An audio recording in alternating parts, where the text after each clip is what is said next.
ఉపవాసములు, జాగరణములు, అనేక బాధలలో సువార్త ప్రకటించిన పౌలు అంటున్నాడు, నన్ను పోలి నడుచుకో. సుకీర్తి దుష్కీర్తుల యందును సువార్త ప్రకటించిన పౌలు చెబుతున్నాడు, నాలాగా మీరు నడుచుకోనండి.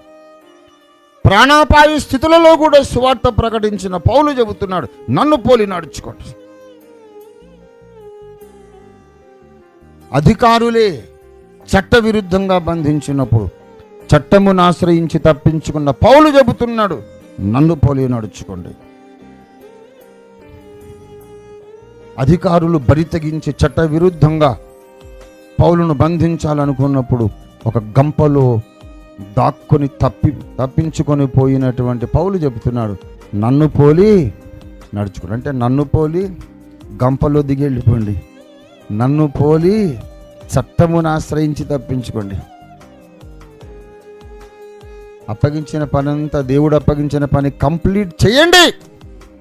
చేసిన తర్వాత అవసరమైతే తల నరికేస్తానంటే మెడకాయ అప్పగించేసేయండి నన్ను పోలి.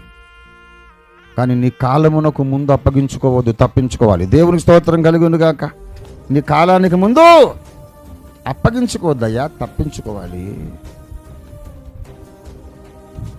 కనుక ఎప్పుడు ఏం చేయాలో ఎరిగిన సంఘమే ఓఫీరిస్టులు.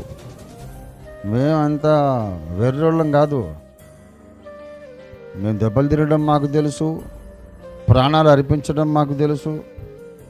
కానీ మా సమయము రాకముందు అన్యాయంగా మమ్మల్ని బంధించి మా సేవను పాడు చేయాలనుకుంటే ఏ విధంగా వాడి వ్యూహానికి ప్రతి వ్యూహం ఎలాగ చేయాలో కూడా మాకు తెలుసు.